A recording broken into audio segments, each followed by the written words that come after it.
Power. In the Middle Ages, it was a dangerous thing to possess, especially for a woman.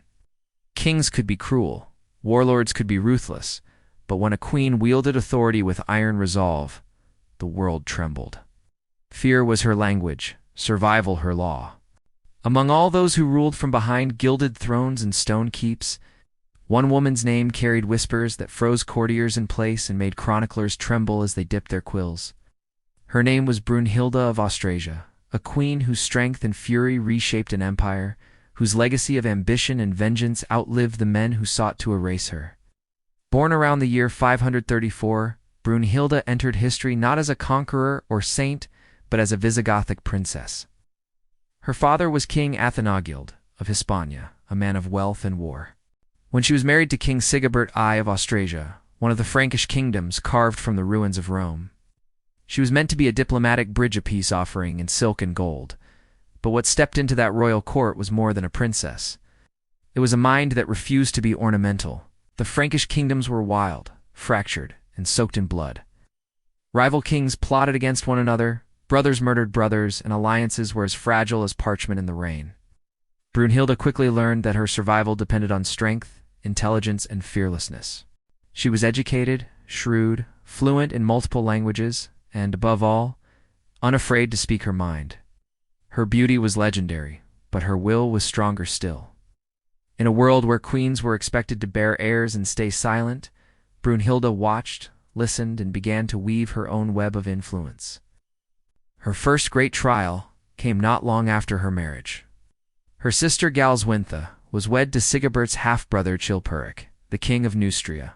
The union was meant to strengthen ties between kingdoms, but instead, it ignited one of the bloodiest feuds in medieval history. Within a short time, Galswintha was found murdered in her bed, and suspicion fell immediately upon Chilperic's mistress, Fredegund, a woman of ruthless cunning who soon replaced Galswintha as queen. The murder tore the fragile peace apart. Brunhilda swore vengeance, and thus began a rivalry between two queens so fierce that chroniclers later called it a war of women that lasted for decades. When Brunhilda's husband, Sigebert, was assassinated, almost certainly on Fredegund's orders, many expected her to flee back to her father's lands. Instead, she did something unheard of. She seized control of the court, declared herself regent for her young son, and began ruling in his name. In an age where women were rarely allowed to govern even their own households, Brunhilda ruled a kingdom.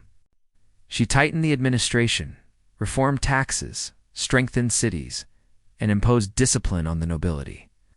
She personally oversaw the repair of roads and the construction of fortifications, the arteries of a stable state. Her enemies saw a widow avenging her husband, but her allies saw something far more dangerous: a queen who understood power better than the men around her. It was this ability to survive and dominate that made Brunhilda feared. Her vengeance for her sister's death turned into a relentless campaign. She maneuvered alliances, played rival factions against each other, and kept her grip on authority through wit and intimidation. Chroniclers painted her as cold and calculating, a spider at the center of an iron web. Whether she was truly as cruel as they wrote, or simply a woman unwilling to submit to the whims of men, history left her image dripping in blood and suspicion. Brunhilda's feud with Fredegund escalated into open war. Armies marched under banners of vengeance, and battles raged across Francia. Fredegund proved a formidable rival, ruthless, cunning, and just as dangerous. Between them, the two queens reshaped an entire generation of politics. But while Fredegund struck quickly and violently, Brunhilda preferred the long game. She used diplomacy like a blade, cutting quietly until her enemies bled without realizing it. Her spies reached into the courts of rivals. Her influence shaped bishops and nobles alike, and every royal marriage in the region seemed to bear her fingerprints. Still, her rule came at a cost. Nobles resented her interference, bishops feared her control, and rumors began to swirl.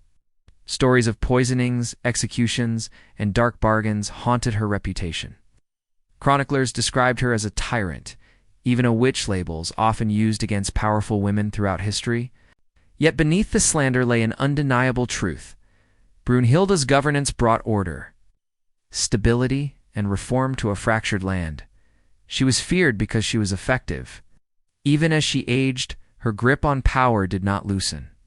When her son Childebert II died, Brunhilda became regent again, this time for her grandsons. Decade after decade, she remained the force behind the throne. Her political longevity was astonishing at lasting nearly every rival, surviving assassination attempts, and maintaining influence over 3 generations of kings. It is said that no ruler in her time commanded both respect and terror in equal measure. Her personal courage was legendary. Unlike many rulers who stayed behind palace walls, Brunhilda appeared on battlefields, rode with armies, and negotiated directly with enemy envoys. She was not content to rule through intermediaries. Her very presence was a statement, a queen who could outthink her advisors and outfight her rivals. She built fortresses, raised levies, and made war not as a consort, but as a sovereign in all but name. As her enemies multiplied, her methods grew harsher. Traitors were executed, nobles punished, and dissent crushed. Whether this was cruelty or necessity depends on one's view of power. To her supporters, Brunhilda was a protector of order, a defender of civilization against chaos. To her foes, she was a tyrant in royal silks. Yet even those who despised her admitted that she ruled with an unmatched intelligence. In her later years, she became a symbol of endurance. She was nearly 80 when her final downfall came, a staggering age for the early 7th century. Her great-grandson, encouraged by nobles who hated her reforms, turned against her. She was betrayed, captured, and delivered into the hands of her lifelong enemies. They paraded her through the streets as a traitor, denounced her as the source of every woe, and condemned her to a gruesome execution. Chroniclers record that she was tied to the tails of wild horses and dragged to her death before being burned. Others say she was torn apart by 4 steeds, her body shattered by the same ferocity she had wielded in life. Whether myth or truth, the brutality of her death mirrored the ferocity of her rule. Her enemies did not simply want to kill her, they wanted to erase her memory, to destroy the image of a woman who had ruled like a king, but the attempt failed. Brunhilda's name endured not as a victim, but as a force. Even her enemies could not help but acknowledge her strength. Her story passed into legend, sometimes twisted into cautionary tale, sometimes retold as triumph of willpower. The church painted her as a sinner, the nobles as a despot, but among later chroniclers, she also became a symbol of leadership and resilience in a brutal world. To understand why she was so feared, one must understand the world she lived in. The 6th and 7th centuries were not an age of mercy. Kings ordered executions as casually as they gave blessings. Treachery was common, famine frequent, and loyalty fleeting. In such a world, softness was suicide. Brunhilda's cruelty was not extraordinary for a ruler, it was expected. What made it remarkable was that it came from a woman who refused to step aside. She commanded armies, issued decrees, and dictated policy. Reforms in taxation and infrastructure laid foundations that would outlast her dynasty. Her correspondence with the papacy reveals a mind that understood both earthly and spiritual politics. Her command of diplomacy influenced marriages and treaties that shaped Europe's future borders. Yet fear is not born solely from violence, it is born from awe. Those who feared Brunhilda did so because she defied their expectations. She ruled not as a regent to be replaced when her ward came of age, but as a sovereign in her own right. She outlasted men who underestimated her. She turned her enemies' schemes against them, and in a world that believed female rule unnatural, she made it not only possible, but formidable. Other queens would later earn reputations for ferocity. Fredegund, her lifelong rival, became infamous for her assassinations and betrayals. Isabella of France, centuries later, would be called the She-Wolf for deposing her husband, King Edward II of England.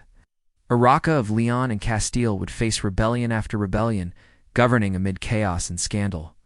Each in her way was feared, but none held power for as long or wielded it with such relentless precision as Brunhilda. Her reign spanned nearly half a century, an eternity in a world where kings rarely lived beyond 40. She survived wars, assassins, betrayals, and even imprisonment. Her downfall, when it came, was not a simple defeat. It was a coordinated rebellion of generations of men who wanted to erase her influence. But they could not erase her story. To this day, Historians debate who Brunhilda truly was. Some view her as the architect of tyranny, a manipulative queen who drenched her kingdom in blood for ambition's sake. Others see her as a visionary ruler who fought to bring order to chaos and dared to command in her own name. Perhaps both are true. Perhaps fear and greatness are inseparable. When we look back on the Middle Ages, we often picture men warriors, kings, knights, but Brunhilda reminds us that power wore many faces. Her story, carved in blood and defiance, reveals what happens when a woman in a violent age refuses to be silent. Her fearsome reputation was not born of madness or cruelty alone. It was the price of authority in a world where the very idea of a ruling queen was a threat. In the centuries that followed, poets and monks continued to write about her.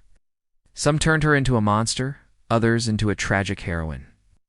Her legend even found echoes in later European tales, from Germanic epics to French chansons, where she became both villain and victim. And yet through it all, the essence remained. Brunhilda, the queen who ruled when no woman should have ruled, who fought when others fled, who built when others destroyed, and who met her end unbroken. Fear has many faces in history. Sometimes it belongs to tyrants who crush their people.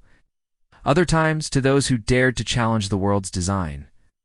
Brunhilda of Austrasia stands at that crossroads, a queen feared not only for what she did, but for what she represented. The power of a woman who refused to fade, who carved her will into the heart of Europe, and whose story still commands awe more than a millennium later. If you found this story fascinating, make sure to subscribe to the channel. Each week we uncover the hidden stories of medieval life queens who defied kings, inventions born in darkness, and the survival secrets that shaped our world. Join us as we bring history's forgotten voices back to life. Subscribe now and step once more into the shadowed corridors of the Middle Ages, where power, fear, and legend walk hand in hand.